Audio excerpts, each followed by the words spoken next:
Is the primary philosophy that I've been teaching for over 14 years. So it's something that is near and dear to my heart, and in the speaking world they say not to fall in love with your message. Completely guilty of falling in love with this message. And basically I came up with it because I was looking for some way of actually cutting through nutritional confusion. I was looking.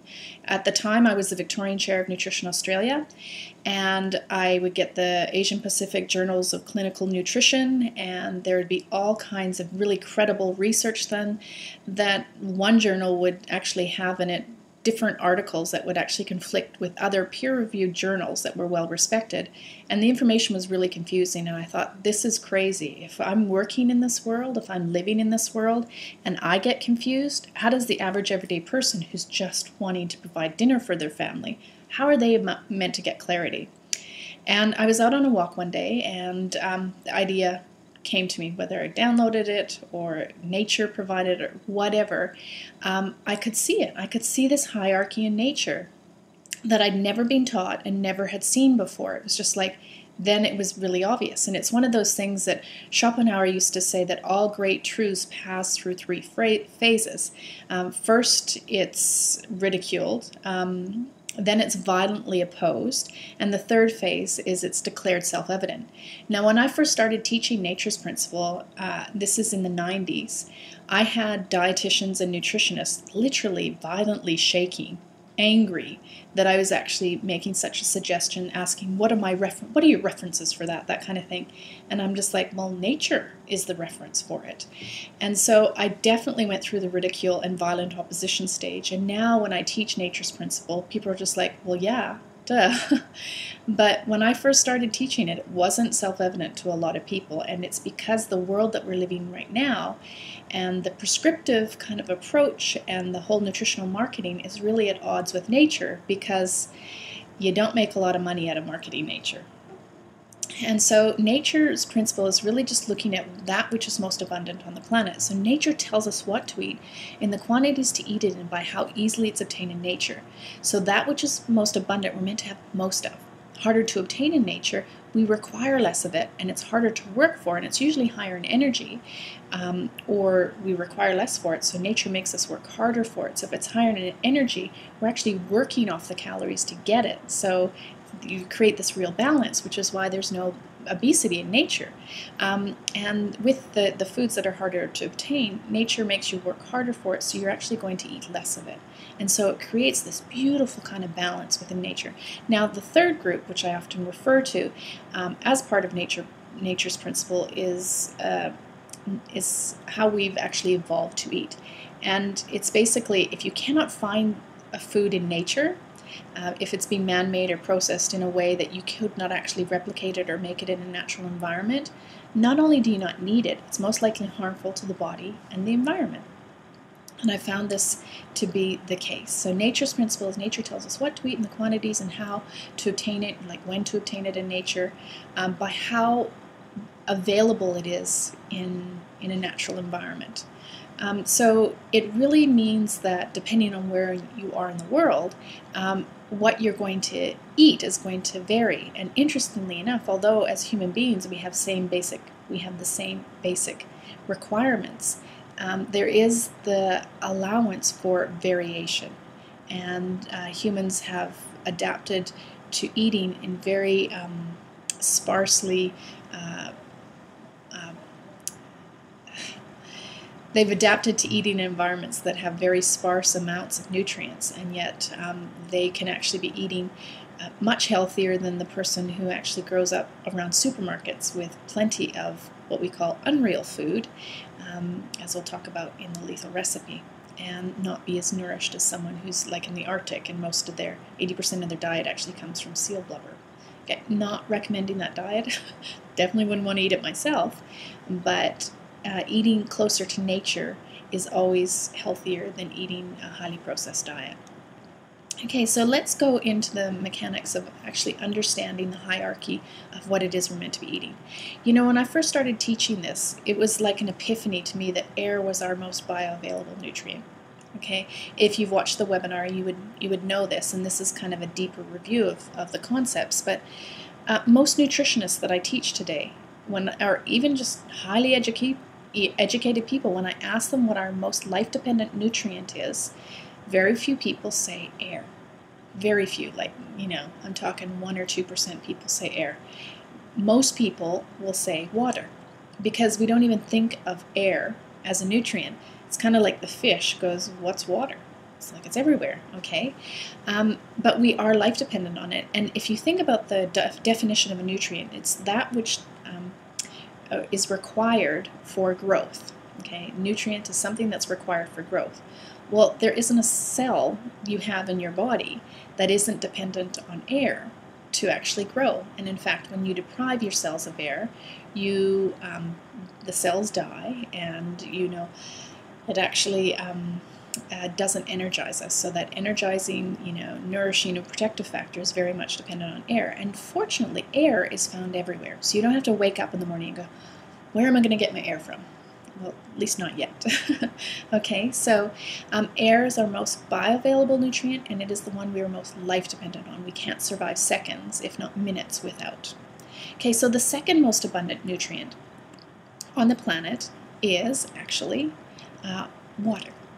Okay, so water is a catalyst for every single biological function that's performed in the body. There's an interesting composite of 70% of the planet is water, and 70% of our body is water. So we require this water for actual eating.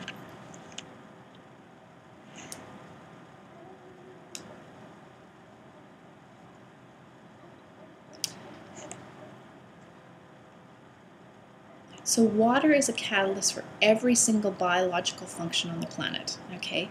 And there's this interesting composite of 70% of our bodies being water and 70% of the planet being water. Very interesting. So you can start to see that nature provides us what we need in the quantities we need it in, based on how bioavailable it is on the planet. I just realized I had a little piece of parsley on my hand from making soup. Okay. Which leads well into our next bioavailable group of nutrients, which is vegetation. So green is the most abundant source of nutrients for the human species. And if you actually look at where green gets its source of nutrients from, so it gets it from the soil. So the soil and how healthy the soil depends on the vegetation, but as a species, we don't eat the soil directly. So vegetation is our most next abundant source of nutrients. And it's interesting to see this hierarchy that actually happens in nature with vegetation, is that we have more vegetable species on the planet. Okay, more vegetable species than fruit species. So that means that they're more available naturally in nature. Okay, now interestingly, most vegetables are grown close to the ground, and they are at their most powerful, nourishing, energizing, and protective when they're young. As they age, they tend to become bitter, acrid, fibrous, and less palatable, and the nutrients actually diminish. And they're usually ground level, so they're easy to pick up. Okay. Whereas fruit, if I plant a broccoli seed, within months I actually have broccoli. And with most vegetables, I, at the very least, within days can have sprouts that are edible if I'm really, really hungry. Okay. So if I plant an apple seed, how long does it take before I actually get to eat an apple? Well, we know with most fruits it takes years to actually, or at the very least a year, to get fruit. But even then, nature doesn't, and we usually have to climb a tree. So you can see just by proximity that climbing, or the picking to actually get berries, it requires more effort than just actually picking up a bunch of green vegetables. So you can see the difference there. Whereas vegetables we need to eat very quick, and they're most powerful when they're young. Fruit, when it's young, is not very palatable. We need it not just to grow to maturity, but to actually ripen. And that waiting, so you can see the delay of waiting, not just years, and then once it grows to maturity, and then you wait until it ripens, is the reward. There's this beautiful reward in the ripening process where most of the nutrients are actually infused into the plant. And you think about it, the color compounds, the flavor compounds, not just vitamins and minerals, but the colors, the flavors, and the aromas, the things that make fruit taste so awesome and look so beautiful, and and make eating fruit so pleasurable actually happen in the ripening process. So it's nature's way of saying, eat lots of this down here on the ground, and this is kind of your dessert, so wait for it, so eat less of it. And that is why also when you get fruit that has actually been picked to maturity, and then picked at once it's grown to maturity, and then put into crates or boxes and ripened with ethylene gases, it doesn't have the same kind of pleasurable experience, not just flavor-wise, but nourishing-wise, is because it hasn't actually had those vital nutrients infused to it in the ripening process. It's been done artificially. Okay, so you can start to see, again, even within the species of vegetation, nature is actually communicating and speaking to us about what it is we're meant to be eating. And it depends on where you are on the planet. So different areas, it's much more hospitable to actually grow more vegetables and fruits. And in some places, it's really super hospitable to actually be growing more, more fruit species, and it's usually around warmer climates, and our bodies have different requirements in warmer areas. So then actually, if we move on to things like nuts and seeds and superfoods, if you actually think about it, how many nuts would you actually eat in a normal sitting if you had to go out and climb a tree to get the nuts, or even gather them, crack them open, and then open them? So we have a very different relationship, which we'll cover in the consumption concept. But we have a very different relationship with food, and we eat less of it when we have to source it ourselves. But if you start to think about where nuts are available, how often they're available, the trees, these are real kind of, and you think about even, other species, they're storage foods. They actually last a long time in their shell. So they actually have this protective casing that enables us to actually store these foods, but to actually sit down and eat tons of them. Nature actually slows us down by doing that, by making the shells very hard to penetrate. And in some cases, extremely, extremely hard. And I use that as nature's way of saying, if it has a really hard to penetrate shell that's almost hard to do without an implement, it's nature's way of saying, eat less of this, okay, or be respectful of it. Now, when it comes to seeds, we tend to eat a lot of seeds, and now we're realizing how incredibly nourishing and powerful seeds are, and it makes sense because they're the very condensed version of what actually makes this plant that's nourishing, energizing, and protective, right? But what we've had now is that people are eating seeds definitely out of context of nature. And remember, if you eat things out of context of nature, it creates imbalance. And so if you think about it, right now what's really popular are chia seeds, and the chia plant from years ago when they made chia pets. We now know that these seeds are very nutritious, and can actually be used for culinary purposes, like making chia pudding, of which the recipes will be in your recipe section down the track.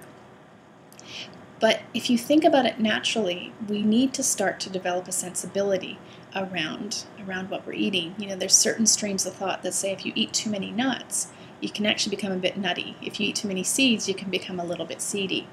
I'm not so sure about that. I haven't actually experienced that, but I do have this absolute kind of faith in nature, and that it has a bigger picture kind of way of communicating to us. And if you think about it, in a natural environment, if you had a handful of chia seeds in one hand and a handful in the other, and you had a choice between planting the seeds to then grow hundreds of plants, right? Or you take that other one and you just eat it for breakfast. That's gone, whereas the other is actually continuing to produce seeds, right? So there's just lots of different ways that we can start to look at food in a much more natural way and realize that perhaps we shouldn't be eating, tons of chia pudding every single day or throwing it in everything, but maybe it might be wiser to actually plant some of those and have chia sprouts. Maybe not in a chia pet, but to start to eat those things as we would in nature. And it's just from a sustainability point of view, it makes a lot more sense too. Plus, there's all kinds of nutrients that actually are in a sprout that are never actually in the seed or bioavailable to the body in the seed form. And then when it comes to extracting oils from nuts and seeds, we're going to talk a little bit about that in the lethal recipe. But there are certain seeds that you cannot, and certain plants, you cannot extract the oils without using toxic and powerful chemicals. And in my belief, I believe that's nature's way of saying, maybe we shouldn't be eating the oils from these seeds if we have to use things like petrol, heptane and hexane, and high-pressure machinery to actually get to it. And there's recent information that's actually showing us that a lot of those oils aren't totally bioavailable to the body. So superfoods is another area that's right now they're becoming super trendy. People are literally making big businesses out of selling superfoods because we're starting to realize how many of these condensed foods are super powerful. But there's also, I think, wisdom that we need to use when we're actually eating superfoods. Henry David Thoreau, he said that a weed is simply a plant whose virtues have not yet been discovered. Okay. Another quote that's not on here that I'd really like to share with you is by Aristotle, who said, "Nature does nothing uselessly." Okay, so really important to kind of understand that nature has a bigger picture. There's always reasons, even if we don't understand why something is there on our body. Like we used to think the tonsils were useless, the appendix was useless. If we have long-term, we look up macro and we have an understanding that nature does nothing uselessly, we understand that there are definite reasons for certain things. So weeds, what we often would call weeds, when we didn't understand their nourishing, energizing, protective properties, we dismissed it as something that wasn't very useful to humans. Now we're understanding that a lot of these weeds are highly nourishing, energizing, protective. So based on that thought, my belief is that a superfood is simply a plant whose virtues have been discovered, because all foods are super in context of nature. So what we're doing is we're celebrating things like cacao and lucuma and camu and goji berries and all these other things, but a lot of those foods are condensed foods, are things that we're meant to be eating in smaller amounts according to nature, and they pack a certain power punch. But also things like goji berries, if you look at any traditional berry that was grown naturally in nature, it was wild, so it wasn't even cultivated or wild cultivated. It can actually have just as, in total, a powerful nutrient profile, just like goji berries. But what we happen to do is we go into trends and then we kind of elevate some and lessen the efficacy of other things, or we just have a diminished perspective of them. Whereas I believe that cabbage is a superfood. If you actually look at how powerful it is a nutrient and how clever, we have adapted it and preserving it and making things like sauerkraut, and how beneficial that can be to the human body, we start to see that everything has its place in nature. Okay, and nothing is greater than the other, but some things we are meant to be consuming in less quantities, and we'll talk a little bit about this in the consumption concept. But one of the things that I'm actually finding now is that people are often confusing superfoods with medicinal things. So things that we've used traditionally as medicines, where the medicine man would actually find certain things in the environment that had certain healing properties in it. They were medicinals that were used for sickness. They weren't considered a food that we were meant to eat every single day, and they addressed imbalance. So it wasn't something that you were actually meant to include in your diet 365 days a year. So just because something has a powerful nutrient profile doesn't necessarily mean that it's meant to be consumed as a food.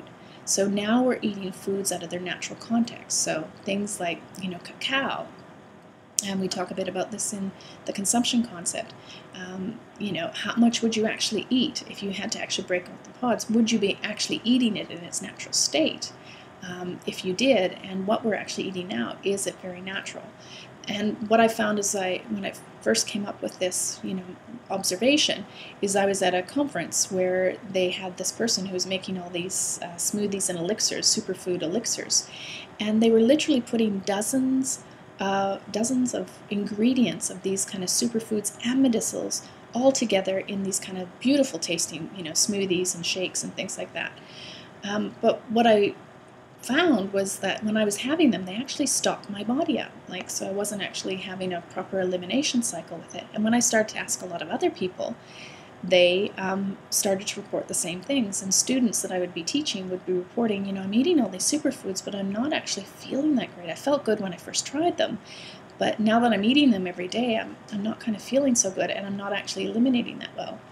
And if you think about it, one of these foods can literally have tens of thousands of compounds in it, naturally occurring phytonutrients, vitamins and minerals in it. So, and it was meant to be consumed in small amounts and in certain medicinal purposes. So what happens is we come along and we go, oh, it has these properties, in it that can be anti-cancer causing.